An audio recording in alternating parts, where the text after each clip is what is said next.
एक छोटा सा पहाड़ी गांव था, दूर, हर शोर से अलग, जहां न तो कोई शोर था न कोई भीड़। वहीं एक कोने में एक टूटा हुआ कच्चा घर था, जिसमें रहती थी एक विधवा। नाम था जैनहा। जैनहा 32 वर्ष की थी, लेकिन जीवन ने उसे 60 साल का बना दिया था। पति की मृत्यु को 8 साल बीत चुके थे। बिना संतान, बिना कोई सहारा, अकेले रह रही थी। हर सुबह उठकर गांव वालों के लिए रोटियां बनाती, दिन में चरखा काटती और रात को अकेले एक दिया जलाकर भगवान से पूछती, हे प्रभु, क्या मेरी जिंदगी सिर्फ इंतजार और प्यास है? लेकिन ये प्यास कोई आम प्यास नहीं थी। ये प्यास थी अपने अस्तित्व को महसूस करने की, खुद को किसी के लिए जरूरी महसूस करने की। एक दिन गांव की सीमा पर 3 अलग अलग रास्तों से आए 3 साधु पहुंचे। पहला साधु जगदम्बानंद, मुख पर कठोरता, आंखों में तेज। दूसरा निर्मल दास, शांत, गंभीर और गूंगे जैसे भाव। तीसरा सोमगिरी, बेहद कोमल हृदय वाला, लेकिन आंखों में किसी दुख की परछाई। गांव के लोग उन्हें देखकर डर गए। कोई भूखे साधु आए हैं, किसी ने कहा, पर इनके चेहरे पर प्यास कुछ और है। तीनों साधु गांव के कुएं के पास बैठे। कुएं में पानी था, लेकिन उनकी नजरें पानी पर नहीं, आसमान पर थी। जैनहा जब कुएं से पानी भरने आए तो उसने तीनों साधुओं को देखा। उसकी आंखें थोड़ी देर के लिए रुक गईं। तीनों साधु भूखे तो थे, पर उनके चेहरे पर कोई याचना नहीं थी। जैनहा ने धीरे से पूछा, क्या आप भूखे हैं? तीनों ने एक साथ सिर झुका दिया। जैनहा उन्हें अपने घर ले आए। साधु जैनहा के आंगन में बैठकर चुपचाप भोजन कर रहे थे, पर जैनहा का मन बेचैन था। वो सोचती रही, इन तीनों की आंखों में अलग अलग किस्म की प्यास है। कोई रोता है भीतर, कोई चुप है और कोई कुछ छिपा रहा है। सोमगिरी ने पहली बार उसकी आंखों में झांका और कहा, माँ, हम भूखे नहीं हैं। हमें भोजन नहीं चाहिए। हमें वो चाहिए जो अब इस युग में दुर्लभ हो गया है, समर्पण। जैनहा चौंक गई, पर चुप रही। जैनहा ने सबसे पहले निर्मलदास को देखा, जो बिना कुछ बोले आंखें बंद किए ध्यान कर रहा था। वो उसके सामने बैठ गई। कुछ समय बाद उसने पूछ लिया, आप ध्यान में क्या देखते हैं? निर्मलदास ने आंखें खोली और एक शब्द बोला, भीतर की भूख। जैनहा की रूह कांप गई। वो हर सवाल का जवाब उपदेश में देता। जब जैनहा ने पूछा, आपके भीतर कैसी प्यास है? उसने कहा, जिस्म की प्यास कोई अपराध नहीं, पर अगर वो आत्मा से ऊपर हो जाए तो विनाश तय है। वो उठकर चला गया, लेकिन जैनहा के मन में अब सवालों की सुनामी थी। तुम खुद को विधवा कहती हो, पर क्या तुमने अपने भीतर की स्त्री को कभी जीने दिया? जैनहा रो पड़ी, मुझसे सब छिन गया। फिर भी लोग कहते हैं औरत को खामोश रहना चाहिए। मैं किससे कहूँ कि मेरे भीतर भी कोई है जो बस जीना चाहता है। सोमगिरी ने सिर झुका लिया। उसने तीनों साधुओं की बात सुनी। जगदम्बानंद, वो तैयार हो रही है। निर्मल दास, अब उसकी आत्मा खुद को पहचानने को तैयार है। सोमगिरी, कल अंतिम परीक्षा होगी। अगर वो खुद को स्वीकार कर ले तो उसकी आत्मा बुझा देगी हमारी प्यास। जैनहा ने सब सुन लिया। मेरे अंदर की प्यास ही इनकी प्यास को बुझा सकती है। जैनहा उनके सामने आए। इस बार चुप नहीं, दृढ़ थी। उसने कहा, आज मैं तुम्हारे सामने सिर्फ एक विधवा नहीं, एक स्त्री के रूप में खड़ी हूँ। मेरे जिस्म में भी आत्मा है, मेरी आत्मा में भी ज्वाला है। आज मैं खुद को पूरा स्वीकार करती हूँ। मेरी भूख, मेरा अकेलापन, मेरी लालसा, सब मेरी पहचान है। तीनों साधुओं की आंखों से आंसू बहने लगे। जैनहा के सामने झुक गए।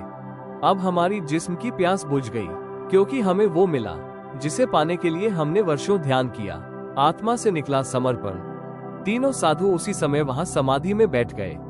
जैनहा की आंखों से आंसू बहे, लेकिन इस बार वो आंसू अकेलेपन के नहीं, पूर्णता के थे, क्योंकि उसने खुद को पूरी तरह स्वीकार किया। ना किसी छुअन से, ना किसी वासना से, बल्कि एक ऐसी शक्ति से जो हर स्त्री के भीतर होती है। जैनहा ने देखा, तीनों साधु उसी जगह शांत बैठे हैं। उनकी आंखें बंद थीं, पर उनके चेहरे पर एक दिव्य प्रकाश था। गांव वालों ने देखा तो डर गए। ये क्या हो गया? ये जीवित हैं या? गांव के बुजुर्ग पंडित बोले, ये साधु समाधि है। जो आत्मा की प्यास बुझा दे, वहाँ शरीर का उद्देश्य पूरा हो जाता है। लेकिन जैनहा अब भीतर से बदल चुकी थी। वो रोई नहीं। उसने कहा, अब मैं इनके आगे रोने नहीं, इनके अधूरे काम पूरे करने के लिए जिंदा हूँ। जैनहा ने जब गांव वालों को बताया कि तीनों साधुओं ने सिर्फ आत्मा की शुद्धि के लिए उसका साथ मांगा था, तो कुछ पुरुषों ने हंसकर कहा, वो औरत है और वो अकेली थी, कुछ तो हुआ होगा। जैनहा ने मुस्कुराकर जवाब दिया, हाँ कुछ हुआ था। 3 आत्माओं की प्यास बुझी थी, लेकिन वो प्यास जिस्म की नहीं ज्ञान की थी। और उस दिन एक औरत ने अपनी आत्मा को पहली बार स्वीकारा। जैनहा ने तीनों समाधियों के पास एक छोटा आश्रम बनाना शुरू किया।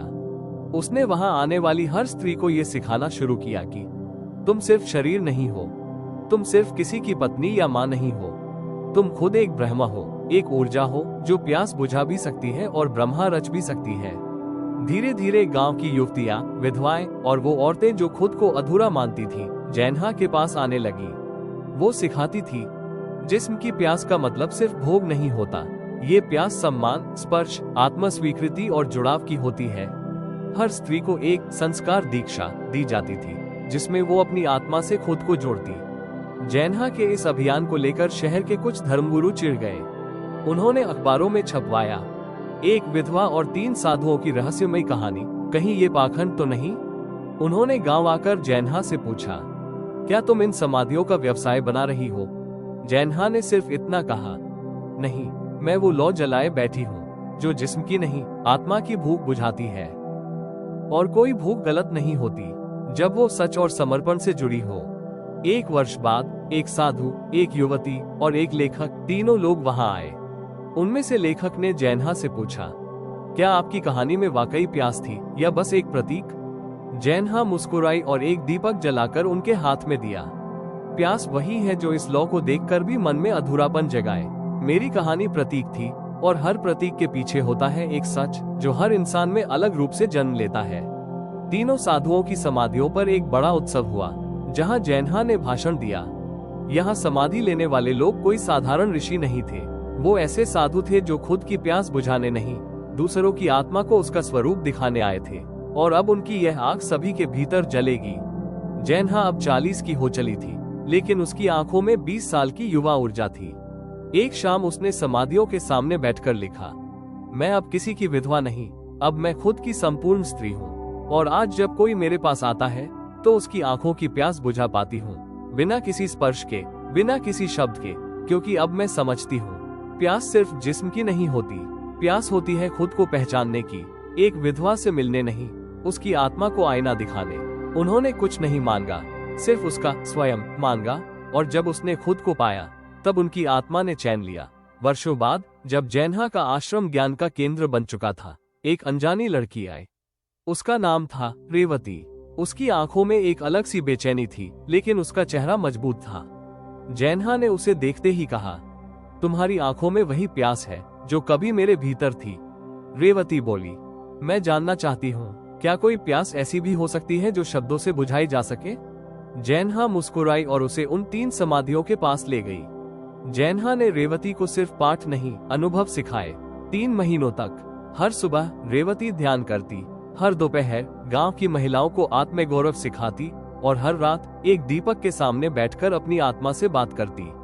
एक दिन उसने जैनहा से कहा, मैंने अब तक पुरुषों से सिर्फ शरीर मांगा था, लेकिन आपने मुझे सिखाया कि मैं खुद को भी मांग सकती हूँ। इसी बीच गांव की एक युवती सुलोचना ने खुद को खत्म करने की कोशिश की। उसने लिखा था, मेरे जिस्म की प्यास को सबने गंदा कहा, लेकिन किसी ने नहीं समझा कि मैं सिर्फ अपनेपन की तलाश में थी। जैनहा ने उसका इलाज करवाया और फिर सभी गांव वालों को बुलाया। उसने कहा, जिस्म की प्यास गुनाह नहीं होती, लेकिन उसे तारांकन आत्मा से काट देना ही सबसे बड़ा गुनाह है। जब शरीर और आत्मा जुड़ते हैं तभी इंसान संपूर्ण होता है। गांव वालों की आंखें नम हो गई। समय बीता और अब जैनहा वृद्ध हो चली थी। वो जानती थी कि उसका अंत निकट है। 3 रातें तक उसने समाधियों के पास जागरण किया। तीसरी रात उसे सपने में वही 3 साधु दिखे। तुमने हमारी प्यास को बुझाया, अब समय है खुद को छोड़कर संपूर्ण बनने का। सुबह हुई। जैनहा ने रेवती को बुलाया और कहा, अब ये आश्रम तुम्हारा है, लेकिन याद रखना, यहाँ कोई भिक्षु नहीं आता। यहाँ वो आते हैं जो अपना आप खोजने आते हैं। वो दीपक बुझा नहीं, एक प्रचंड तेज में बदल गया। गांव वालों ने देखा, जैनहा अब वहां नहीं थी, लेकिन तीनों समाधियों से एक अद्भुत प्रकाश निकल रहा था। अगले दिन से उस जगह को लोग कहने लगे त्रिशक्ति पीठ, जहां एक स्त्री ने 3 आत्माओं की प्यास बुझाकर खुद देवी बन गई।